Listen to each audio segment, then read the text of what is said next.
Hello, my name is Pam Alba, and I love technology and I love helping teachers to integrate technology into their classroom. Today, we're going to be sharing her passions with a friend of mine. I met her through Instagram. She is an amazing podcaster, YouTuber, and she also shares some tech tips on her Instagram page. Her name is Maddie, and she is the face behind EdTech Classroom.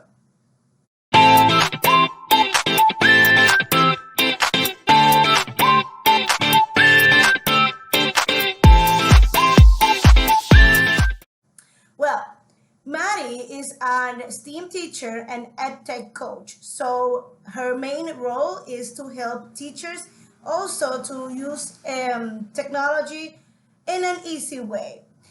So today I invited her to talk a little bit about herself and what she does with STEAM, how she integrates it, and why she likes to teach it to students. Welcome, Maddie. I love to have you here. And our first question is, how did you get into STEAM? How do you get to be an EdTech coach? Yeah, for sure. So I've always been really passionate about technology. In undergrad, I studied science and tech. So pretty much all of my classes were related to technology. So I took coding classes, which I really struggled through a lot of them. I also took classes related to the socio-cultural implications of technology. So the way that technology shapes the world around us, but then also how people shape technology as well. I also went to school in Silicon Valley, so I think that being in that tech environment also probably largely shaped my interest in technology as well.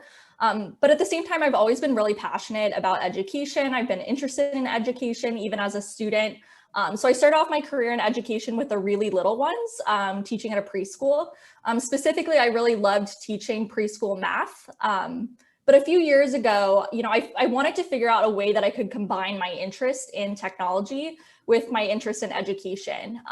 So I thought that maybe I wanted to work at an edtech startup, maybe go sort of the industry route. So I decided to get my master's in education technology so I could sort of figure out better how to bridge those two interests.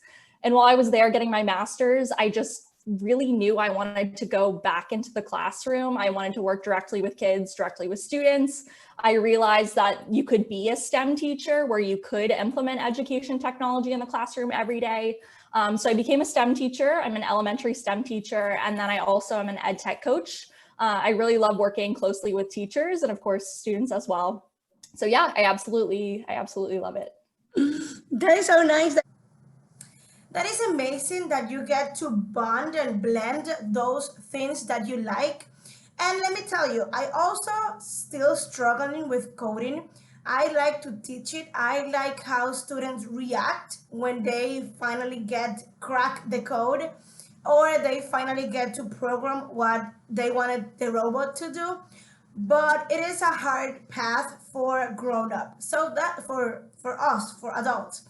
So that is why I think it's very important that students learn how to code since they are in preschool or elementary school, because programming is a very important skill, and it has many languages and many paths and many works and jobs that students can do in the future. Now, Maddie, how can Now, Mari, why? I want to know why you think it's important to teach STEAM in the classroom. Yeah, it's a hard question to pick one thing that's the most important. But I think that STEM education in general is really important because it helps bring authentic learning into the classroom. I could go on and on about this topic, but I'm really interested in this idea of bringing authenticity into the classroom. STEM is all about tackling real world authentic problems. So either through coding or building or making. I also think because STEM is so interdisciplinary, I think it really lends itself to this idea of authentic real world learning. STEM is about playful exploration, creativity, discovery. So to me, that's kind of the type of authentic learning that I think is really great for not just elementary students, but students, K through 12 and beyond. Excellent. Great. So, Maddie, as I know that you told us before that you're an EdTech coach and you help teacher integrate technology into their regular classes, I would like you to share with us if you have any tips for homeroom teachers that want to integrate STEAM into their classes, because sometimes STEAM, it is just part of a lesson. It's not a regular class. For example, for me, in my school, we teach STEAM like a subject. Our students have science and technology integrated. I mean, we teach them STEAM. But some schools, they have STEAM as an after school, afternoon program, or teachers have to integrate this method into their lessons. So, can you share with us some tips about it? For sure. I love this question. This is something, so my job, a little bit of context about my role. I'm sure lots of STEM teachers probably have a very similar job as me, but half of my job is I'm teaching STEM classes. And then the other half of my job is that I'm actually pushing into the classroom and working closely with homeroom teachers. Honestly, I might even prefer this more than teaching STEM classes because I really like the idea of STEM being incorporated into every different subject area. But my recommendation for homeroom teachers, if you've never tried STEM before, is to start small. So if you're new to STEM, you can start small by incorporating maker challenges based on literature. This is something that I love to do even as a STEM teacher, but I think is a great way to start off if you're a homeroom teacher. There are so many great books out there that you can tie to a maker challenge. So what that means is you can read a book to your students. There's some sort of problem that happens in the book, and then students can build a solution to that problem. So if you have a makerspace in your classroom, then that's a really great time to utilize that resource. But if you don't, you can create a really small, low-cost makerspace in your classroom. You can, fill it with recyclable materials like cardboard and paper towel tubes and different things like that. And you can have kids actually build a solution to a problem that the character in the book is facing. So maybe, for example, a book that I really like to do is, there's this book called If I Built a Car. There's also If I Built a School, there's a bunch of them, but that's a really great example of a picture book that you can read aloud to your students. And then they can actually then, after reading the book, they can build their own car, for example, using recyclable materials in your classroom. Great. Now, Maddie, I would like you to share with my community why, if you could choose a one skill, or I know it's hard, but one skill that students learn through STEAM.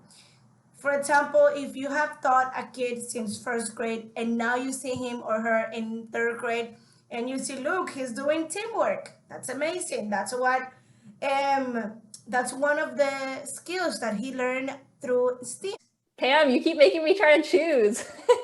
I'm sorry. Okay. Tell me the skill that you have seen a student this year, and then the next year you see them getting better at that. Yeah, so I'm going to kind of cheat with this one and say creative problem solving, a combination of creativity and problem solving. I think that's probably my favorite skill that kids can learn. Problem solving is obviously a skill that kids can learn outside of just the STEM classroom. It's something that they can learn in any subject area. But I think that creative problem solving is something that's really inherent to STEM. And it's critical to helping kids grow as learners. Creative problem solving in your classroom might look like design thinking or engineering or solving coding puzzles. And so that's, I think, probably the type of learning that I'm the most passionate about when I even think about, learning experiences for myself as an adult. And it's something that I've noticed that that's a type of learning that kids in my classroom are always really gravitating towards. So things that allow them to, get making with their hands and practice problem solving in a way that's creative. Excellent, Maddie. I'd love to have you here with us. Now, how can my community can find you? Where are you? So if you're interested in learning more about what I do, I'm super active online. Pam and I met through the online teacher Instagram community. So you can find me on Instagram at edtechclass. I also have a blog, edtech-class.com. I'm really active on my blog these days. I have a podcast called EdTech Classroom and a YouTube channel called EdTech Classroom as well. Excellent. Well, thank you, Maddie, again for being here with us and sharing your passions. I'm very happy to have you here, and I hope that you have enjoyed this interview also. Please don't forget to subscribe, like, and comment to this video. Bye bye.